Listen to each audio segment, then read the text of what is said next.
ওদের আকীদা ছিল এক দুইজন আল্লাহ দিয়ে পৃথিবী চলবে না, অসংখ্য আল্লাহ লাগবে, অসংখ্য আল্লাহ লাগবে, অসংখ্য খোদা লাগবে পৃথিবী পরিচালনা করার জন্যে। আরেকজন মানুষ ছিল মুমিন রে, যাদের আকীদা ছিল পৃথিবী চালাইতে হলে অন্তত তিনজন আল্লাহ লাগবে। একজন দুর্বল হয়ে গেলে দ্বিতীয়জন চালাবে, দ্বিতীয়জন দুর্বল হয়ে গেলে তৃতীয়জন চালাবে। আর একজন মানুষ ছিল যাদের আকীদা ছিল পৃথিবী চালানোর জন্যে অন্তত দুইজন আল্লাহ লাগবে, দুইজন খোদা লাগবে। আমি আপনাদের কাছে জানতে চাই, আপনার আমার আকীদা কি? আল্লাহ কি একজন না বহুজন? আরো সুরে আওয়াজ করে বলতে হবে, কয়জন? নারী মহিলা আমরা বিশ্বাস করি না পৃথিবী চালাইতে গেলে অসংখ্য খোদা লাগবে না, তিনজন খোদা লাগবে না, দুইজন খোদা লাগবে না, একজনই গোটা পৃথিবী চালান। তিনি তো আপনার আমার রব, আপনার আমার নবী। নবুয়ত পেয়ে গেলেন, আল্লাহ ডাক দেয়া কয়, নবী গো, ও নবী, মক্কার মানুষের কাছে সর্বপ্রথম প্রকাশ্যভাবে দাওয়াত দেওয়া যাবে না, না নবী না, কারণ এই মানুষগুলির আকীদা গোমরাহ। শুধু আকীদা গোমরাহ তা না, ওরা আল্লাহর ঘর, পৃথিবীর শ্রেষ্ঠ ঘর খানে কাবার ভিতরে 360টা দেবদেবী ঢুকাইয়া দেবতাগুলির সামনে মাথা নত করে। একটু চিন্তা করে দেখেন, একজন মানুষের বিবেক নষ্ট কতটুকুন হইলে পরে নিজের হাত দিয়া খোদা বানায়, ওইটারে আবার সেজদা দেয়। আসলে নিজের হাত দিয়া মূর্তি দিয়া যে ওরা খোদা বানায়, ওইগুলা খোদা না, এরা হলো খোদা। ওদের কোনো পাওয়ার নেই, ওদের কোনো ক্রেডিট নেই, ওদের কোনো পাওয়ার নাই, মর্যাদা নাই, ক্ষমতা নাই। আল্লাহ রাব্বুল আলামিন আবার আপনার নবীকে ডাক দিয়া বলে, নবী গো, যান মানুষের কাছে কাছে দাওয়াত দিবেন, তবে সর্বপ্রথম একেবারে আপন মানুষগুলির কাছে ঈমানের দাওয়াত দিবেন, যাতে করে আপন মানুষগুলি কালেমা পড়ে মুসলমান হয়ে যায়। আমার নবীজি আল্লাহর পক্ষ থেকে সর্বপ্রথমই অর্ডার পায়া নারী এবং পুরুষদের ভিতর থেকে সর্বপ্রথম যাকে কালেমার দাওয়াত দিলেন তিনি আর কেউ না রে, তিনি হলেন আপনার আমার আম্মা জান, নবীজির প্রথম স্ত্রী আম্মা জান খাদিজাতুল কুবরা। আরে আমার নবীজি সর্বপ্রথম আপনার আমার মা আম্মা জান খাদিজার কাছে কালেমার দাওয়াত নিয়ে গেলেন। খাদিজাকে ডাক দিয়ে বলেন, খাদিজা গো, ও খাদিজা, আমাকে আল্লাহ নবুয়ত দিয়েছে, আমাকে নবী মানো, এক আল্লাহর প্রতি তুমি বিশ্বাস স্থাপন করো। আম্মা জান খাদিজা কি যে মুহূর্তে নবীজি এই দাওয়াতটা দিলেন, দাওয়াতটা দিতে দেরি হয়েছে, আম্মা জান খাদিজা কালেমা পড়ে মুহূর্তের ভিতরে মুসলমান হতে দেরি হয় নাই। পৃথিবীতে দেখবেন আপনি যত ভালো মানুষ হন, 3 জায়গায় দাম পাইতেন না, সারা জীবন ওয়াজটা মনে রাখবেন, 3 জায়গায় দাম পাইতেন না। এর মধ্যে এক জায়গা হলো এত তাড়াতাড়ি বউর কাছে মর্যাদা পাইতেন না।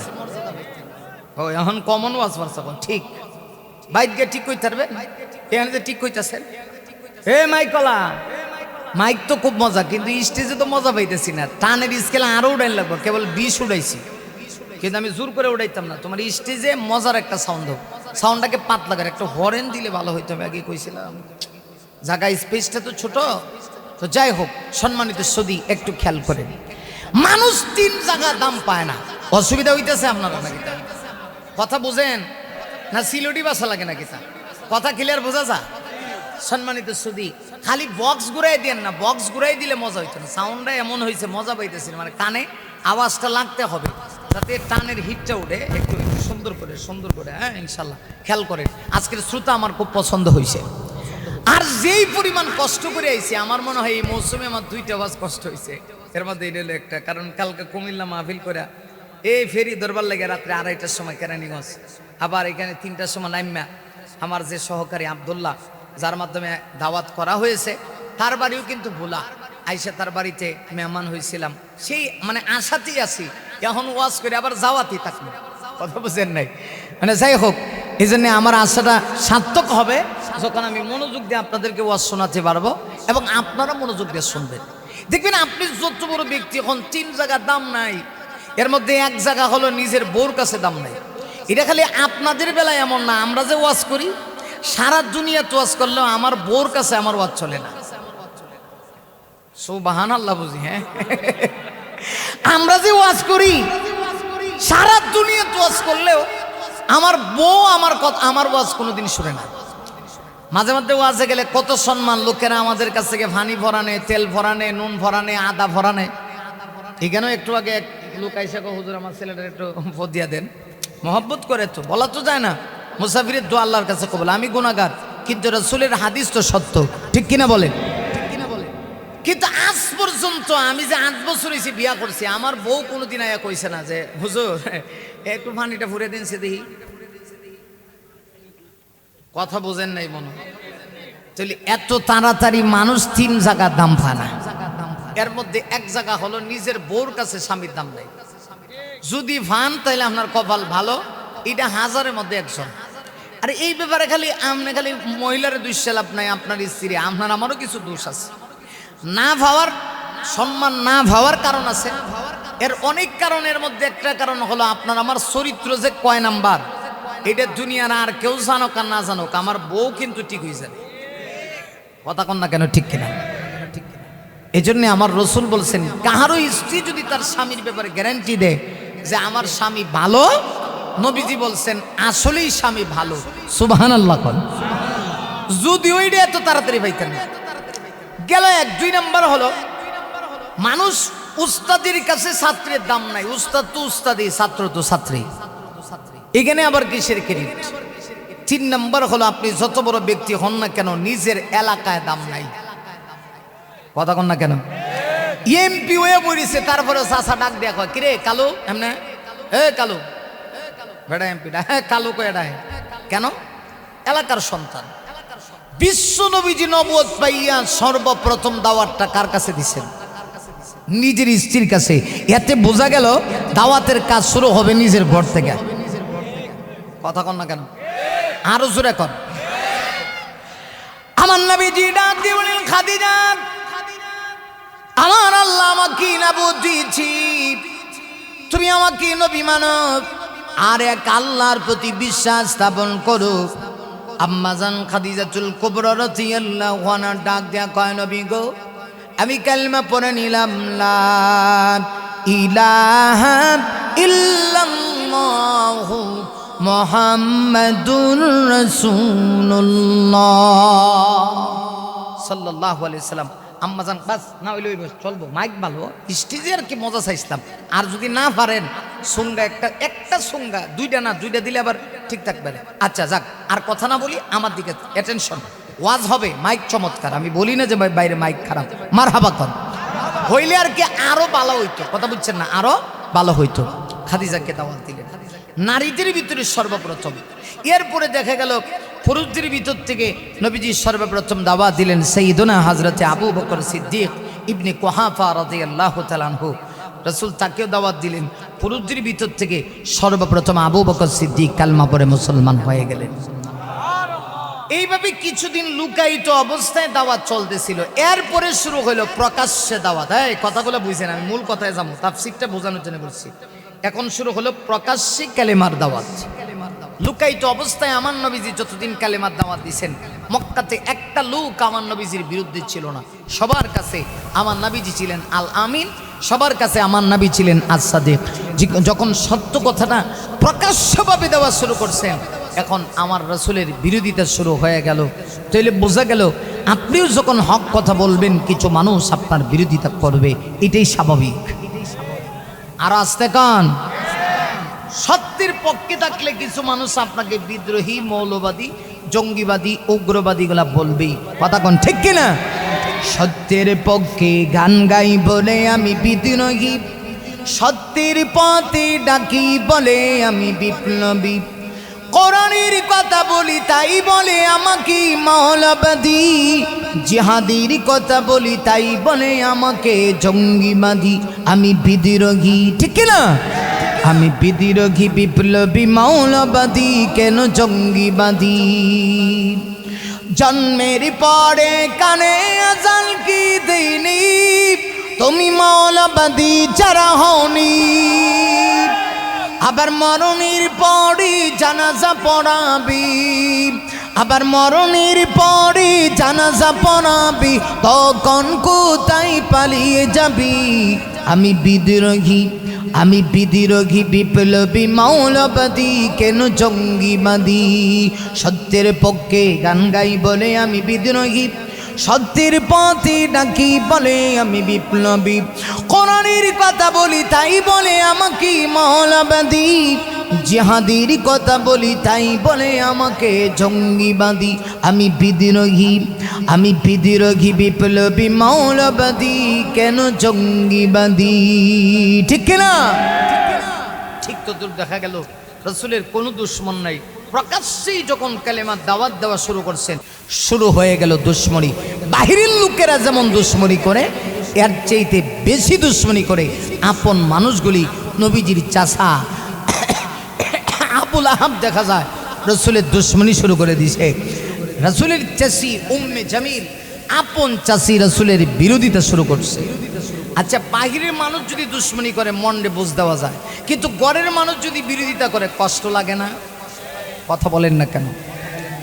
আরে মুমিন, আমার নবীজি এজন্য মাঝে মধ্যে নবীজি এত কষ্ট পাইতেন। নবীজি খানে কাবার দেওয়ালের সঙ্গে হেলান দিয়া মাঝে মধ্যে নবীজি চোখের পানি ছেড়ে দিয়া কান্না শুরু করতেন।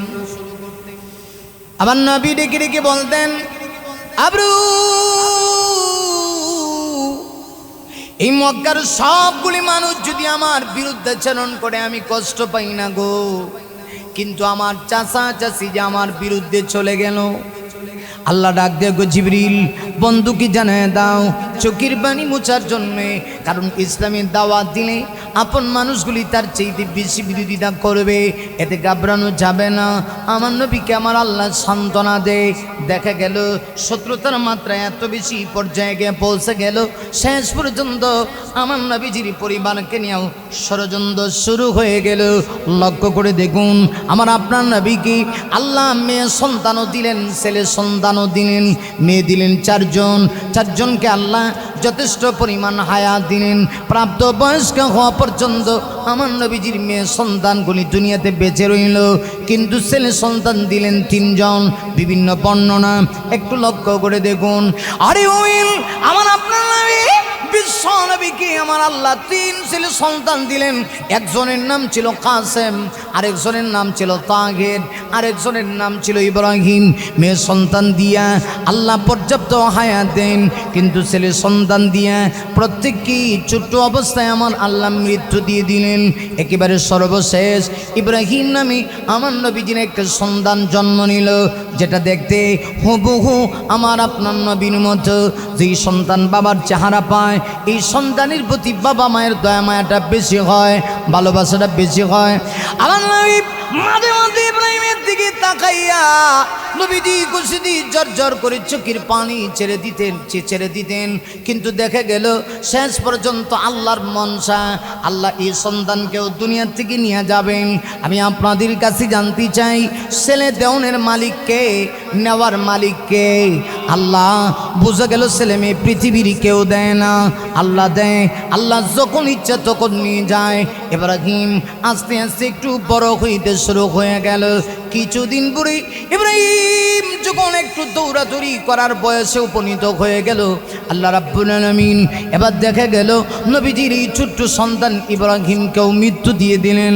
দেওয়ার পরে আরবের বেঈমান কাফেররা আমার নবীকে নিয়ে নানানভাবে কটূক্তি শুরু করে দিল। ওরা জানে না আল্লাহ রাব্বুল আলামিন আমার আপনার নবী বিশ্ব নবীর সন্তান নিয়ে, ছেলে সন্তান নিয়ে যে আল্লাহ মর্যাদা কমায় নাই, বরং মর্যাদা বাড়ায় দিয়েছি। আমার ভাইয়েরা লক্ষ্য করে দেখুন, আপনারা আমার নবীর আগে এই পৃথিবীতে অসংখ্য নবী ছিল। আল্লাহ যাদেরকে নবুয়ত দিয়েছি, তারা যখন দুনিয়া থেকে বিদায় নিয়ে গেল, সন্তানেরা নবুয়ত পেয়েছে। একটু লক্ষ্য করে দেখুন। আরে মুমিন, হযরত ইব্রাহিম আলাইহিস সালাতু ওয়াস সালাম মুসলিম জাতির পিতা, তিনি শুধু নবী ছিলেন তা না। ইব্রাহিমের 2 সন্তান, এক সন্তানের নাম ইসমাইল, আরেক সন্তানের নাম ইসহাক।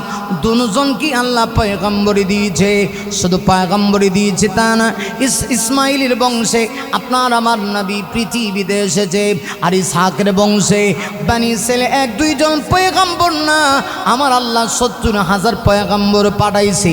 এতে বোঝা গেল ইব্রাহিম শুধু নবী তা না, তার 2 সন্তানও নবী ছিল। অসংখ্য নবী এমন আছে যারা নিজের নবুয়ত পেয়েছি, সন্তানদেরকে আল্লাহ নবুয়ত দিয়েছি। আরেকজন নবীর নাম বলি, নবীর নাম হলো হযরত দাউদ আলাইহিস সালাতু ওয়াস সালাম। আরে ওই দাউদ আলাইহিস সালাতু ওয়াস সালাম শুধুমাত্র নবী তা না, আল্লাহ তাকে বাদশাহিত্ব দিয়েছিল। এমন বাদশাহিত্ব আল্লাহ পৃথিবীতে তার বংশে দিয়েছে, এমন বাদশাহিত্ব পৃথিবীতে আল্লাহ আর কাউকে দেয় নাই। হযরত দাউদ নবী তিনি পয়গম্বর, সন্তানও পয়গম্বর। দাউদ নবী বাদশাহ, সন্তানও বাদশাহ। আল্লাহ নিজেই তো পবিত্র কোরআনের ভিতরেই মর্মে বলেছেন, ওয়ালাকাদ আতাইনা দাউদা ওয়া সুলাইমানা ইলমা। একটু লক্ষ্য করে দেখুন, দাউদ নবীকে এবং সুলাইমান নবী বাবাকে আল্লাহ যেমন ভাবে পয়গম্বরি দিয়েছে, সুলাইমানকেও পয়গম্বরি দিয়েছে। আল্লাহ রাব্বুল আলামিন বলেন, আমি তাদেরকে ইলম দিয়েছি। শুধু ইলম দিয়েছি তা না, ওয়ারিসা সুলাইমান দাউদ। আল্লাহ রাব্বুল আলামিন বলেন, দাউদকে সুলাইমানের উত্তরাধিকারী বানাইছি। এতে বোঝা গেল বাবা যেমন ইলমওয়ালা, বাবা যেমন পয়গম্বর, সন্তান ইলমওয়ালা, সন্তান পয়গম্বর, সন্তান আবার বাদশা। বাদশা তো বাদশা, এমন বাদশা পৃথিবীতে কিয়ামতের আগে এমন বাদশা আর পৃথিবীতে আসবে না। বোঝা গেল বাবার সুযোগ্য উত্তরসূরি বানাইছেন দাউদ পয়গম্বরের সন্তান হযরত সুলাইমানকে।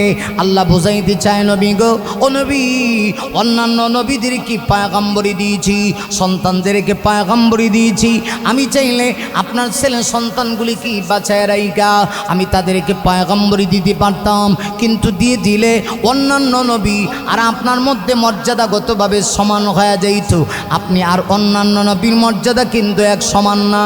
আপনার মর্যাদা পৃথিবীর সকল নবীর চাইতে বেশি না, শুধু পৃথিবীর সকল নবীর চাইতে বেশি তা না। আল্লাহ রাব্বুল আলামিন বুঝাইতে চায়, নবী গো, আপনার সম্মান হলো এই পৃথিবীর সবচাইতে উর্ধ্বে সম্মান। সকল নবীর সম্মানের একটা তুলনা হয়, আপনার সম্মানের তুলনা হয় না। নবী গো, আপনার সন্তানগুলি কি বেঁচে রাইকা অন্যান্য নবীদের সন্তানের মতো যদি আমি নবুতি, আপনার মর্যাদা তাদের সমান হয়ে যায়। কিন্তু না, আমি আপনাকে সমান রাখতে চাই না, আপনার সম্মান বহু গুণে আমি বাড়ায় দিয়েছি। এগুলো একটা পয়েন্ট। আরে 2 নাম্বার আরেকটা পয়েন্ট হলো, আল্লাহ যদি নবীর ছেলে সন্তানগুলিকে বাঁচায় রাখতেন, মুমিনরে একটু খেয়াল করে চায় না কার পরে, আল্লাহ যদি নবুয়ত নাও দিতেন, কিছু মানুষ এমন ছিল নবী দুনিয়া থেকে চলে যাওয়ার পরে অতি ভক্ত হইয়া নবীর সন্তানগুলিকে আসনে বসায় দিত, নবুয়তের আসনে বসায় দিত। আল্লাহ কয়, না গো নবী না, আপনার ইজ্জতের উপরে আঘাত লাগবে, আপনার নবুয়তের উপরে কলঙ্ক লেপন হবে, আমি আল্লাহ সেটা বরদাস্ত করতে পারবো না। এজন্য তাদেরকে আমি ছোট্ট অবস্থায় মৃত্যু দিলাম। এখন প্রশ্ন হলো, আল্লাহ যেহেতু মৃত্যুই দিবি, তাহলে তাদেরকে পৃথিবীতে পাঠানোর কি দরকার ছিল? মুফাসসিরিনে কেরামগণ লিখেছে, 3 নাম্বার পয়েন্টটা বুঝেন, খুব ভালো করে বুঝেন মুমিন রে। আল্লাহ কয়, নবী গো, আরব দেশের একটা সিস্টেম, কারো যদি শুধু মেয়ে হয় আর ছেলে না হয়, আরববাসী তাকে বলে আবতার। আবতার মানে হলো নির্বংশ, লেজ কাটা। ও নবী, আরবের লোকেরা আপনাকে লেজ কাটা কইব, আপনার শানে আঘাত লাগবে, আপনার মানে আঘাত লাগবে, আমি আল্লাহ সেটা বরদাস্ত করতে পারবো না। এরপরেও আরবের কাফেররা নবীকে লেজ কাটা বলেছে। আবুল হাবিব কয়, মোহাম্মদ লেজ কাটা না, মক্কার সবগুলি বেঈমান কাফের আমার নবীকে বলে মোহাম্মদ আবতার। আসিফ ইবনে ওয়াইল কয়, মোহাম্মদ আবতার, মোহাম্মদ সাল্লাল্লাহু আলাইহি ওয়াসাল্লাম দুনিয়া থেকে বিদায় নেওয়ার পরে মোহাম্মদের নাম নিশানা থাকবে না, মোহাম্মদের মর্যাদা থাকবে না, মোহাম্মদের নাম পৃথিবী থেকেও নিবে না। আল্লাহ রাব্বুল আলামিন বলে, জিবরিল, এই কথা শুনে আমার বন্ধু আঘাত পেয়েছি, দৌড়ে যাও আমার বন্ধুর কাছে। আমি আল্লাহ আমার বন্ধুকে ছেলে সন্তান দিয়ে নিয়ে আসছি, তো কি হয়েছে? ছেলে সন্তানের চাইতে দামি দামি জিনিস আমি আল্লাহ আমার বন্ধুকে উপহার দিলাম। সেটা কি? হযরত জিবরিল আসলেন, আল্লাহ রাব্বুল আলামিন পবিত্র কোরআনের সূরা কাউসার নাজিল করে বলেন, ইন্না আ'তাইনা কাল কাউসার। আল্লাহ ডাক দেয়া কয়, নবী গো আপনার ছেলে সন্তান নিয়ে আসছি তো কি হয়েছে?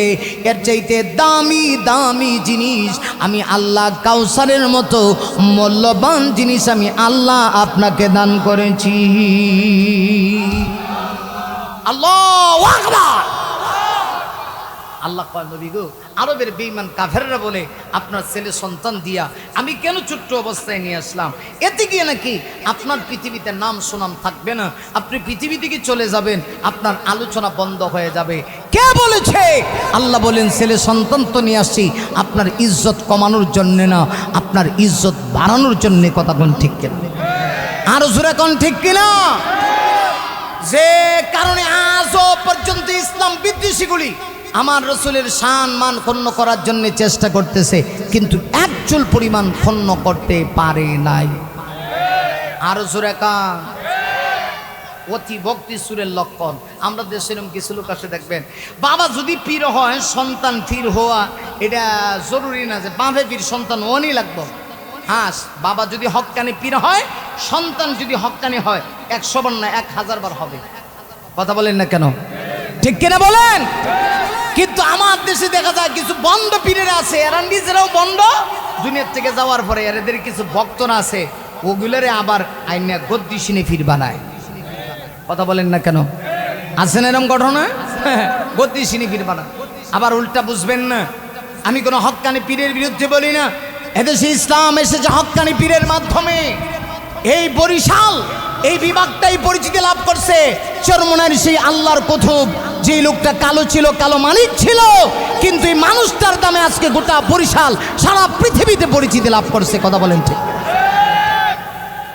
আমি কোনো হক্কানি পীরের বিরুদ্ধে বলছি না, আমি বলছি বন্ড গোলার বিরুদ্ধে। বন্ড বন্ড আসেনি?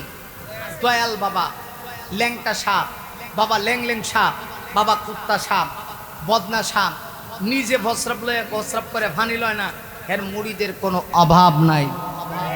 আসেনি? রাগ করতেছেন না? রাগ করেন গা, রাগ আরো বেশি করে করেন। দাওয়াত দিছেন তো, আর দাওয়াত দেওয়া লাগবে না, অন্তত একবার তো দিছেন। এই জন্য হক কথা বলে যাব। আসেনি এরকম কিছু পীর? এগুলো শয়তান, ইসলামের জঘন্যতম দুশ্মন। এরা ইসলামের সবচেয়ে বেশি ক্ষতি করছে। বর্তমান যুগে মুনাফিকেরা যেমন ইসলামের ক্ষতি করছে, এর চেয়ে বেশি ক্ষতি করছে কিছু লেবাসদারি ভণ্ড পীরের দলেরা, যারা মুসলমানের ঈমান আমল নষ্ট করতেছে। এদের কাছে গেলে ফাঁক না ফাঁক লাগে না, নামাজ রোজা কিচ্ছু লাগে না। আরে ফিস সাহেব তো এমন হওয়া দরকার, যার কাছে আপনি গেলে আগে নামাজ পড়তেন না, এখন নামাজ হয়ে গেছে। জান্নাত শর্ম নাই। কত লোক দেখা যায় আমার সামনে এসে আমার মুসলিয়া হুজুর জিন্দিগিতে পশ্চিম দিকে তাকায় খারাইছি না, এখন এই আল্লাহওয়ালার দরবারে যাওয়ার পরে আমার পরিবর্তন হয়ে গেছে, মাথার মধ্যে সবুজ পাগড়ি উঠে গেছে, 5 ওয়াক্ত নামাজি হয়ে গেছে, ব্যান চালায় তো আল্লাহর জিকির করে, ব্যান চালায় তো আল্লাহর জিকির করে। এইটার নাম হলো পীর সাহেব। কথা কোন ঠিক কিনা? আর আমরা দেশে পীরের দরবারে গেলে আগে 2-1 ওয়াক্ত নামাজ পড়তো, এখন গিয়ে আব্বা খা। হ্যাঁ, আব্বা খা, কারণ ফিরে নিজেই তো বাবা খা। ফিরে নিজে যদি বাবা খায়, মুড়িদে তো দাদা খাইব। কথা কয় না, বুঝেন না? ফিসাম নিজে যদি বাবা খায়, মুড়িদে কি তা খাইব? দাদা খাইব। আর ওনার কাছে নারী পুরুষ কোনো পার্থক্য না। এটা আমরা সিলেটও আছে, কিছু ভণ্ড পীর আছে, আমরা সিলেট ইমান আমল সব নষ্ট করে লিখি। হেরা দেখবেন মাঝে মধ্যে কয় যে আমরা বাবার দরবারে কত হাজার হাজার গরু যায়। এটা এরা দলিল বানায় যে তোর বাবার দরবারে কয়টা তো গরু যায়, আর আমার বাবার দরবারে কয়টা গরু। আসল কথা কি জানেন? মানুষের দরবারে মানুষ যায়, গরুর দরবারে গরুই যায়। গরু দিয়ে কোনো ফি নির্ণয় করা যাবে না। মুরিদের দিকে তাকাইবেন, দেখবেন সুন্নত আছে কিনা, মাথায় টুপি উঠছে কিনা, নামাজ পড়ে কিনা, আগে সুদ খাইতে মানে সুদ ছাড়ছে কিনা। যদি দেখেন সব ছেড়ে দিছে, আল্লাহ আল্লাহ হয়েছে, তাহলে বুঝবেন যে আর কি ঠিক আছে।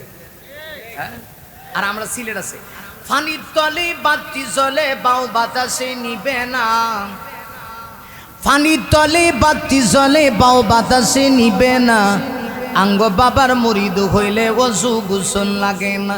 টুনটুনা টুনটুন, নাউজুবিল্লাহ। ইমান আমল যা আছে সব লয়ে গেছে। আর কিছু বন্ধু এমন আছে এদের কাছে যায় গিয়ে দেখবেন বাবা হইয়া লেটা দিয়ে পড়িয়া থাকে আব্বা, অথচ নিজের ঘরের বাবা আছে, কোনোদিন আব্বার আব্বা ডাকে না। কত বড় খাঁড়াইস, কথা বুঝে না, কথা বুঝতেছেন না, কত বড় খাঁড়াইস চিন্তা করছে। নিজের বাপের কোনোদিন একদিন আব্বা হয়ে ডাকস না, বেটা তুই এত খারাপ। রসুল বলছেন হুমা জান্নাতুকা ওয়া নারুকা, মা বাবা যার বেঁচে আছে তার জন্য জান্নাতের দুইটা দরজা খোলা আছে। সুবহানাল্লাহ বাড়ি দিয়া কয়েন। আপনাদের এই বরিশালেরই একজন বিশ্বনন্দিত মুফাসসিরে কোরআন ছিল, কোরআনের পাখি আল্লামা দেলাওয়ার হোসেন সাইদি রহমাতুল্লাহ আলাইহি। ওনার একটা কথা আমার বারবার মনে হয়, তিনি বলতেন যার ঘরে মা বাবা বেঁচে আছে তার জন্য বাইরে যাওয়ার দরকার নাই। যদি হক্কানি কোনো আলেমের কাছে যান তাহলে তো ভালো, যদি অন্তত যাইতে নাও পারেন তাহলে মা বাবাই আপনার জন্য সবচেয়ে বড় পীর। মা বাবার খেদমত করেন, কথা কোন ঠিক কিনা? কিন্তু এই বন্ধুগুলি দেখা যায় ল্যাংটা বাবার দরবারে গিয়ে হারাই পায়, কিরে কেল লেগে গেছস, হ্যাঁ গিয়া আব্বা আব্বা কেল লেগে গেছ, নিজের বাপের আব্বা ডাকতারস না। অথচ যে লোকরে আব্বা ডাকে তার দেহে কোনো কাপড় নাই, একদম মানে উলঙ্গ, দেহে কিচ্ছু নাই। আমি নিজে একদিন দেখছি এক লোক ঢাকায়, এরকম এক লোক যার দেহে কোনো কাপড় নাই, একদম উলঙ্গ, তারে নিয়ে কলা দিতেছে, বন দিতে। আচ্ছা দে, একজন মানুষের দিতেই পারে, কিন্তু কদ্দুর ফরে দেখি মাথাটা তার সামনে দিয়ে দিছে। নাউজুবিল্লাহ খান, মাথাটা দিয়ে দিছে তার সামনে। গিয়া বাবা এটা ছেলে দেন, বহুদিন হইছে, আব্বা ডাকার শখ, আব্বা ডাকার শখ, এই জন্য আল্লাহর কাছে বইতারস না। সিলেটে যায় শাহজালালের দরবারে গিয়া, এখানে ছেলে চায়, একটা ছেলে দে রে বাবা, একটা ছেলে দে রে বাবা, একটা ছেলে দে, কামাই খাবার আশা নাই রে বাবা, আব্বু ডাকবো কে, কামাই খাবার আশা নাই রে বাবা, আব্বু ডাকবো কে, ঠুন ঠুন। অথচ গাদায় জানে না শাহজালালের কাছে সন্তান চায়, ওনার নিজেরই কোনো সন্তান ছিল না, সন্তান ছিল এটা নিজেই জানে না। আমার বাড়ি সিলেট না, লেখাপড়াও সিলেট করছে। আপনি ইতিহাস পড়ে দেখেন শাহজালাল ইয়ামনের স্ত্রী ছিল না, সন্তান ছিল না, উনি ছিল শাহজালাল মুজাররদ। মুজাররদ কারে হয়, মানে যে পরিবারে এক, যার কোনো পরিবারে কেউ নেই। ওই সিলেট এই সুদূর ইয়ামন দেশ থেকে তিনি 360 জন ওলিকে সঙ্গে নিয়ে আল্লাহওয়ালাকে সাথে করে তিনি এসেছিলেন ভারত পাড়ি দিয়ে সিলেট অঞ্চলে এসেছিলেন ইসলামের দাওয়াত দেওয়ার জন্যে। আল্লাহু আকবার বলে। অথচ ওনার কাছে গিয়ে সন্তান চায়, এ বুঝে না সন্তান দরকার কার কাছে চাইবেন? আমার আল্লাহ বলে নবী গো, অনেক আরবের কাফেররা আপনাকে ডেকে বলি, আপনার ছেলে সন্তান নাই, পৃথিবী থেকে আপনি চলে গেলে আপনার নাম নিশানা থাকবে না, আপনাকে লেজ কাটা বলে। আল্লাহ জবাবে বলেন নবী আপনি টেনশন করেন না, আমি ছেলে সন্তান নিয়ে গিয়েছি তো কি হয়েছে, এর চাইতে দামি জিনিস আপনাকে আমি দিয়েছি। এই জিনিসটার নাম কি? কাউসার। বলেন কি? আর জোরে বলেন কি? ইন্না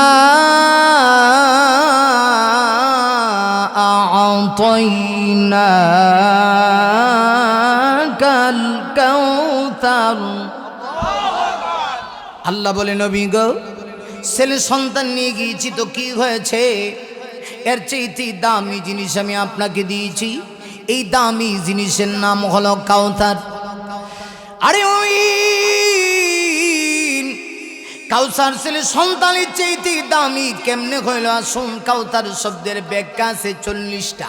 কয়টা ব্যাখ্যা? 40টা ব্যাখ্যা করতে হলে অন্তত 1 সপ্তাহ দাওয়াত দিয়ে রাখা লাগবে।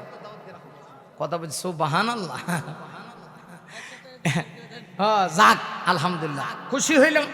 আবার যদি কখনো আসি, সবগুলি তো বলা যাবে না, 2-1টা বলবো। আলহামদুলিল্লাহ কর। তবে আপনাদের বসাটা বারবার বলছি, আমার হৃদয়ে খুব বেশি লাগছে, ভালো লাগতেছে যে এই প্রচন্ড শীতে কিভাবে আপনারা বসে আছেন। আমার মন বলতেছে আজকের এই মাহফিল আল্লাহর কাছে কবুল, আল্লাহ যেন কবুল করে, সকলে বলে আমিন। এই কাউসার শব্দের 40টার ব্যাখ্যা, একটা ব্যাখ্যা হলো নবী গো, আমি আপনাকে ইন্না আ'তাইনাকাল কাউসার, হে মুহাম্মদ সাল্লাল্লাহু আলাইহি ওয়াসাল্লাম, নিশ্চয়ই আপনাকে দান করলাম কাউসার, কাউসার দিলাম। এর প্রথম ব্যাখ্যা হলো আমি আপনাকে 30 পারা কোরআন নামক নিয়ামত দান করলাম। আচ্ছা বলেন তো দেখি, কোরআন যতদিন থাকবে আমার নবীর নাম থাকবে না? কথা বলেন। কোরআন থাকবে যতদিন, পৃথিবীতে আমার নবীর নাম থাকবে ততদিন। আহা, আপনার আমার নবীর ইজ্জত কি জানেন? আগেকার যত নবী দুনিয়াতে আল্লাহ পাঠাইছে, নবী চলে গেছে, নবুয়ত রহিত। যাকে রেসালত দিছে, নতুন শরীয়ত দিছে। রাসূল চলে গেছে, নতুন শরীয়তের বিধান রহিত হয়ে গেছে। কিন্তু আপনার আমার নবী আজকে দুনিয়ার থেকে চলে যায় নাই। নবী চলে গেছেন প্রায় 1500 বছরের কাছাকাছি। নবী চলে গেছে, এখনো নবীর আলোচনা আছে। কোরআন যেমন থাকবে, নবীর আলোচনাও পৃথিবীতে থাকবে। আল্লাহ কয়, নবী গো, ছেলে সন্তান নিয়েছি তো কি হইছে, এর চাইতে দামি জিনিস আপনাকে দিয়েছি, এটার নাম হলো কোরআন। কোরআন থাকবে যতদিন, পৃথিবীতে আপনার নাম থাকবে ততদিন। উম্মতে মুহাম্মদী তার নবীকে এতটুকু ভালোবাসে, আমরা এই কথা বলতে পারি যে নবীর ইজ্জত টিকানোর জন্যে মুসলমানের যদি জীবন দিতে হয়, জীবন দিতে মুসলমান প্রস্তুত। কথা বলে না কেন? ঠিক কিনা মুসলমান? নবীর ইজ্জত তবু দিব না, নবীর ইজ্জতের উপরে কলঙ্ক লেপন করতে দিব না। সাহাবীরা যেমন নবীকে ভালোবাসছে, উম্মতে মুহাম্মদী নবীর প্রতি সেই ভালোবাসা ধারণ করে এখনো পৃথিবীতে আমার নবীজির ইজ্জত ক্ষুণ্ণ হওয়ার জন্যে উম্মতে মুহাম্মদী এক চুল পরিমাণ দেয় নাই, আর কিয়ামত পর্যন্ত দিবে না। কথা কোন ঠিক কিনা? মনে রাখতে হবে, হযরত ওমর নাই, ওমরের উত্তরসূরিরা পৃথিবীতে আজও আছে। এই যে লড়াছড়া করে, কারে বাবা লড়িস না তো, এই ছোট মানুষ বুঝে না রে, ওয়াজে গন্ডগোল হইব এটা বোঝে না, খুব মনোযোগ দিয়ে শুনতে থাকে। উম্মতে মুহাম্মদী তার নবীজির ইজ্জত দিবে না, তার নবীর ইজ্জত দিতে রাজি না। সাহাবীরা যেমন ভাবে রাসূলের জন্য জীবন দিছে, উম্মতে মুহাম্মদী প্রয়োজনে জীবন দিবে। লক্ষ্য করে দেখুন, আমি আপনাদেরকে দৃষ্টান্ত দিয়ে বোঝাই, একটু চোখের পানি পড়ে কিনা দেখেন। আপনারা জানেন ইসলামের ইতিহাসে রাসূল যখন মক্কা ছেড়ে মদিনায় গেলেন, অনেকগুলি যুদ্ধ সংগঠিত হলো। প্রথম যে যুদ্ধ হয়েছে এটার নাম ছিল বদরের যুদ্ধ। খুব মনোযোগ লাগাবেন, এবার যেন একটু চোখের পানি পড়ে। বদরের যুদ্ধ, বদরের যুদ্ধ ছিল ইসলামের ইতিহাসে এটা প্রথম যুদ্ধ। বদরের যুদ্ধের ঠিক 1 বছর পরে আরেকটা যুদ্ধ হয়েছে, এটার নাম জানেন? ওয়াহদের যুদ্ধ। বদর, ওয়াহদ। বদরের যুদ্ধে ইসলামের ইতিহাসে মুসলমানদের সংখ্যা ছিল কম, মাত্র 313। বেঈমানদের সংখ্যা ছিল 1000-এর চাইতে বেশি। কিন্তু আমার আল্লাহ সেই যুদ্ধে মুসলমানদেরকে বিজয় দিয়েছেন। আরো জোরে কোন সুবহানাল্লাহ। কে সাহায্য করছে? আরো জোরে বলেন। হ্যাঁ, আল্লাহ সাহায্য করছে। আল্লাহর সাহায্য থাকলে পৃথিবীর কেউ আপনাকে রুখে দিতে পারবে না। কত মায়ের খাইছেন আমার নবী মক্কায়, কিন্তু মদিনায় যাওয়ার পরে চিত্র পাল্টে গেছে। তাইলে বোঝা গেল ইসলামের শুধু মায়ের খাওয়া সুন্নত তা না, মাঝে মধ্যে মায়ের দেওয়াও সুন্নত। আমরা ইসলামের একটা সুন্নত মানি, আর একটা সুন্নত মানি না। বাজান মাইন্ড করবেন না, এটা বাস্তবতা। আমরা একটা মানি, সেটা কি? খালি আমরা মায়ের খামো। তার মানা খালি ইসলাম ধর্মের লোকরা খালি মাইরে খাইব?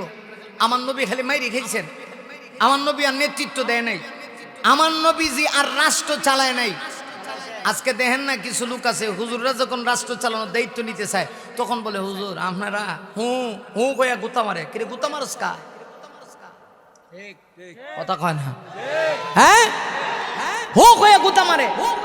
আরে বেটা, এই দেশ যদি সুন্দরভাবে সুষ্ঠুভাবে পরিচালনা করতে হয় তাহলে এই দেশে নেতৃত্বে আসতে হবে ওলামায়ে কেরামেরা, হক্কানি আলেমেরা। আলেমদের হাতে যদি নেতৃত্ব আসে তাহলে এই দেশে কেউ দুর্নীতি করতে পারবে না, টেন্ডারবাজি করতে পারবে না। কথা বলেন ঠিক কিনা মুসলমান? কিন্তু আমরা খালি হুজুরে রাখতে চাই মসজিদ। হুজুর হ্যাঁ জানগা, মসজিদে জানগা, খালি হুজুর মসজিদ দেখেন, মসজিদ থেকে বেরিয়েন না। কথা বুঝেন নাই? রাখতে চাই হুজুরদেরকে ওয়াজের ময়দানে, কিন্তু ভালো জায়গায় ঢুকাইতে চায় না। কারে ঢুকাইছে? হাইটটা যায়, ফাইটটা যায়, বুকটা আমার হাইটটা যায়। সংসদে যদি হাইটটা যায়, ফাইটটা যায়, স্পিকারও যদি হাইটটা যায়, ফাইটটা যায়, শুনিয়া হাতে তালি মারে, এরকম টিভিলির মাঝে মারে মারে, তাহলে এই সংসদের অবস্থাটা কি হইতে পারে চিন্তা করে দেখেন। ভয়াবহ পরিস্থিতি। কথা বলেন না কেন? মাইন্ড করবেন না। আমি আওয়ামী লীগ বিএনপির কথা বলতে আসি নাই। অতীতে যারা ছিল তাদের মধ্যেও যদি কিছু ভালো মানুষ থাকতো তাহলে আজকে দেশের পরিস্থিতি এমন হইতো না। সবাই যে খারাপ তা না, কিছু ভালো লোক আছে। সামনে যারা আসবে, যাদেরকে দিবেন, দিচ্ছেন, চিন্তা করে দিন, ওদের মধ্যেও তো ভালো মন্দ আছে। একেবারে সবাই যে বিজেপি বিশ্বাস এরকম ঘটনা না। অতএব এই দেশে যদি শান্তি প্রতিষ্ঠা করতে হয়, ভালো ভালো মানুষগুলিকে আপনারা আসল জায়গায় পার্লামেন্টে পাঠান। কোরআনের কথাগুলি যেন পার্লামেন্টে গিয়ে বলতে পারে। কথা বলেন না কেন, ঠিক কিনা? হযরত ওমরের মতো কিছু মানুষ দরকার, ওমরের মতো কিছু মানুষ দরকার। সারা রাত অর্ধ পৃথিবী তিনি শাসন করতেন, কিন্তু সারা রাত তিনি ঘুমাতেন না।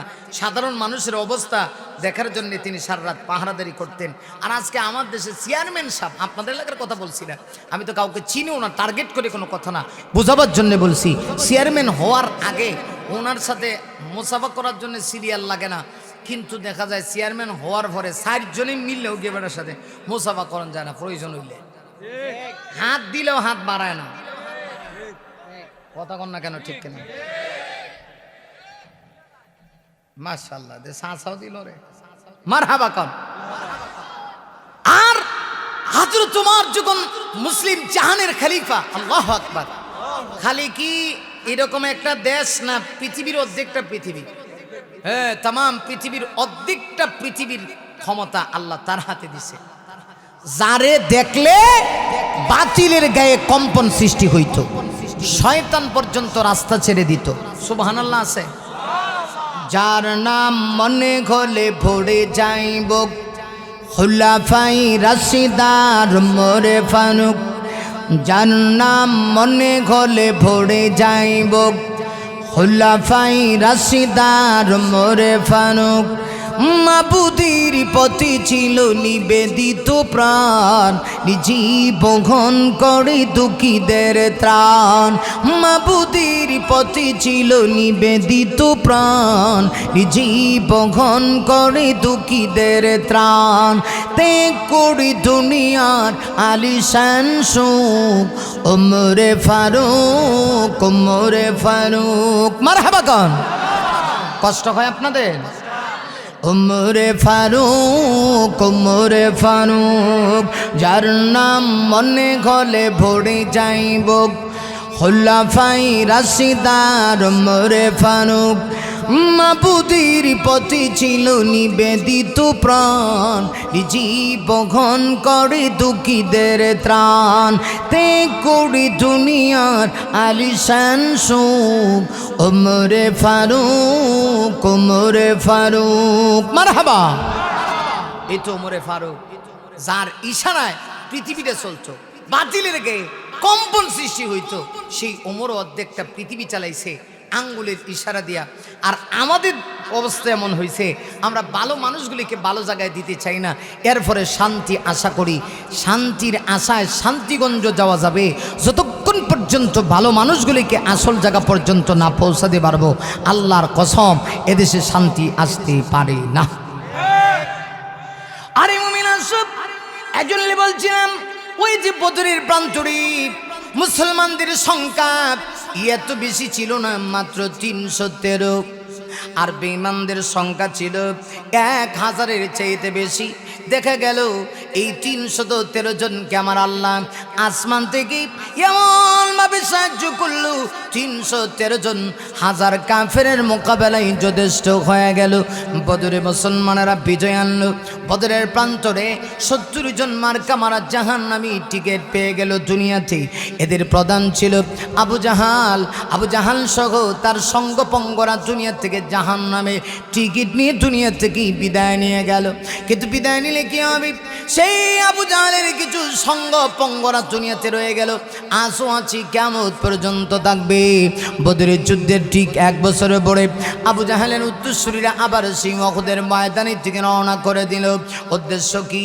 আমার নবীকে দুনিয়া থেকে বিদায় করে দিবে, আমার নবীকে দুনিয়াতে রাখবে না। না, আমার আল্লাহ যদি নবীকে হেফাজত করতে চায়, পৃথিবীর কেউ নবীকে ধ্বংস করতে পারবে না। কিন্তু টার্গেট খারাপ, আমার নবীকে তারা দুনিয়া থেকে বিদায় করে দিব। এই উদ্দেশ্যে সুদূর সেই উহুদের ময়দানের দিকে রওনা হয়ে গেল। ইমাম বুখারী লিখেছে কিতাবুল মাগাজির ভিতরে, আমার বানানো কোনো কথা না। নবীজি যে মুহূর্তে খবরটা শুনলেন, আমার নবী সঙ্গে সঙ্গে মোকাবেলা করার জন্য 1000-এর একটা বাহিনী নবীজি তৈরি করলেন। দেখা গেল 1000-এর ভিতরে 300 জন ছিল মুনাফিক। মুনাফিকেরা এরা পিছনে রয়ে গেল। খাঁটি 700 ইমানদার সাহাবীদেরকে নিয়ে আমার নবীজি সেই দিন উহুদের ময়দানে রওনা হয়ে গেলেন। হক বাতিলের লড়াই হবে, সত্য মিথ্যার লড়াই হবে, ইমানের পক্ষে আর বেঈমানদের লড়াই হবে, তাওহীদ আর শিরকের লড়াই হবে। যুদ্ধের ময়দানে আমার নবীজি উপস্থিত হয়ে গেলেন। এতে বোঝা গেল আমার নবী শুধু মায়ের খাইছেন তা না, মাঝে মধ্যে নবীজি মায়েরও দিয়েছেন। উহুদের প্রান্তরে গেলেন। ইমাম বুখারী লেখে আমার নবীজি সেই দিন মাথার ভিতরে যুদ্ধের কৌশল হিসাবে নবীজি তার মাথায় একটা লোহার টুপি পরিধান করলেন। রহমতের নবী যে নবী ইসলামের দাওয়াত দিতে গিয়া তায়েফে মেরে খায়, সেই নবী দেখা যায় আজকে এত গরম। উহুদের ময়দানে গিয়া আমার নবীজি তার মাথায় লোহার টুপি পরিধান করলেন। লোহার টুপি পরিধান করে আমার নবীজি খাঁটি 700 জন ইমানদার সাহাবীদেরকে কে কোথায় থেকে থেকে বেঈমানদের সাথে মোকাবেলা করবে আমার নবীজি সেটা নির্ধারণ করবেন। এই 700 জন ইমানদারের ভিতরে 50 জন ছিল তীরন্দাজ। যুদ্ধের ময়দানে তারা তীর ধনুক চালাইতে মানে আমার নবীজি তাদেরকে আলাদা করে ওই সমস্ত সাহাবীদেরকে বললেন, শোনো, আজকের জিহাদের ময়দানে তোমাদের ভূমিকা সবচাইতে বেশি। উহুদ পাহাড়ের পাদদেশে রোমা পাহাড়ের চূড়ায় ছোট্ট একটা গলিপথ আছে। ওই গলিপথে তোমরা দায়িত্ব পালন করবা, ডিউটি পালন করবা, যাতে করে শত্রু বাহিনী অতর্কিতভাবে হামলা চালাইতে না পারে। আর শুনে নাও, জয় পরাজয় আসল কথা নয়, বিজয়ীর মালিক আমার আল্লাহ। বিজয় হলেও স্থানে থাকবা, পরাজিত হইলেও স্থানে থাকবা। মুহূর্তের ভিতরে যুদ্ধের দামামা বেজে গেল। ময়দানে যারা ছিল মুসলমানেরা বেঈমানদের উপরে ঝাঁপিয়ে পড়ল। অল্প সময়ের ভিতরে বেঈমানেরা মায়ের খায়া মাঠ ছেড়ে পলায়ন করতে শুরু করলো। মুসলমানেরা খুশি হয়ে গেল, এরা ভাবছি বিজয় তো হয়ে গেছে, মাটি যারা আছে তারা মাল নিয়ে ব্যস্ত হয়ে গেল।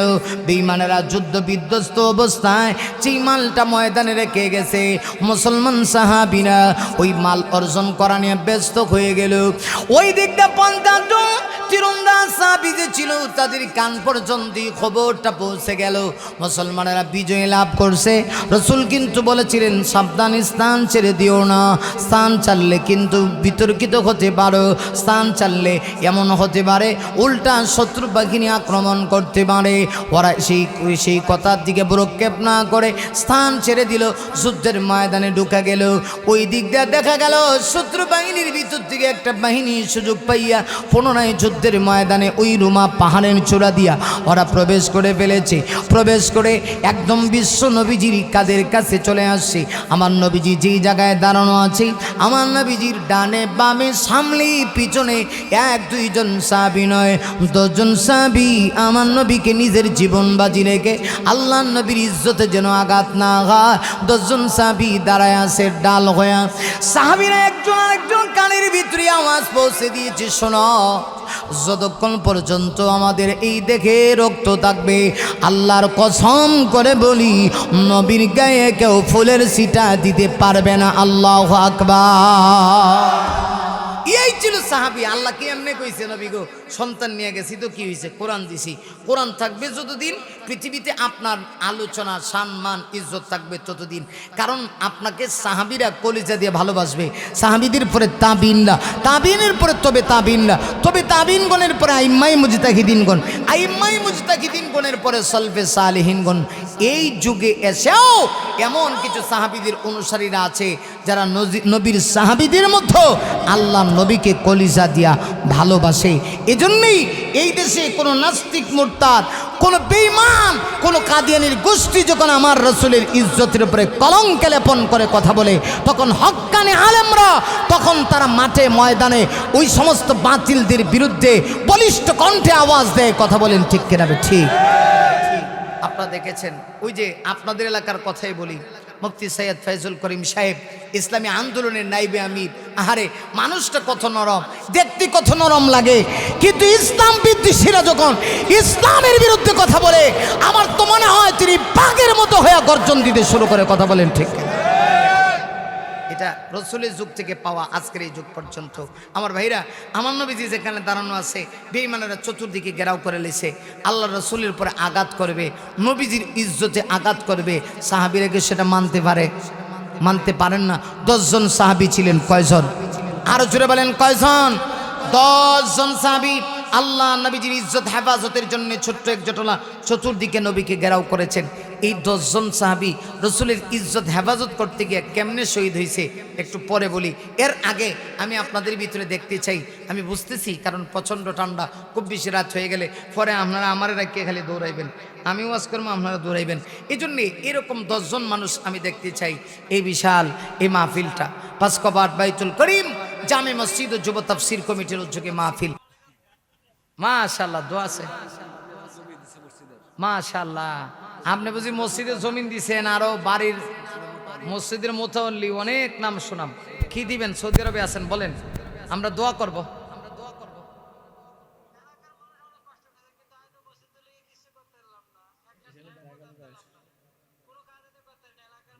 না আলহামদুলিল্লাহ, অনেক করছেন, ওইগুলা অনেক করছেন, দোয়া করতেছে, আমরা আরো দোয়া করি। আজগা কি দিবেন সেটা কর, কই না, আজগা কি দিবেন একটু সেটা কর।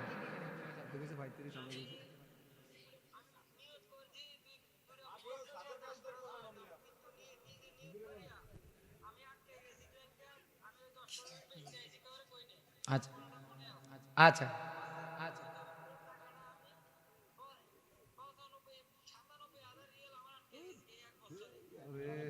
আচ্ছা মোতাল্লি সাহেব, বুঝছি। এখন আপনি আল্লাহ পাক সব কিছু উদ্ধার করবে, যে গাড়ি আটকে গেছেন ওগুলা থেকে আল্লাহ উঠাবে। এখন কি দিবেন? সবার সামনে আপনাকে ফোন দেওয়া হয়েছে, ইজ্জতের সহিত বলে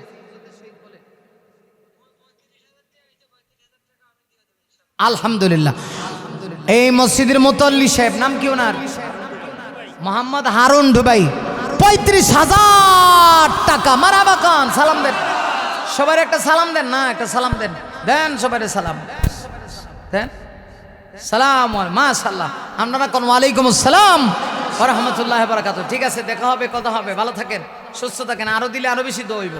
35,000 টাকা মোতাল্লি সাহেব, মারহাবা। আল্লাহ কবুল করো, মঞ্জুর করো, নেক হায়াত বাড়ায়া দাও। আল্লাহ প্রবাসী জিন্দেগির মধ্যে ভরপুর কামিয়াবি দান করো, পরিবারের মধ্যে সুখ শান্তি দান করো। আল্লাহ তাআলা ওনার আত্মীয় স্বজন যারা কবরবাসী হয়ে গেছে প্রত্যেকের কবরের আযাবকে তুমি মাফ করে দাও, সকলে বলে আমিন। আচ্ছা, কেউ উঠবেন না, নড়াচড়া করেন না, নড়াচড়া করেন না, নড়াচড়া করেন।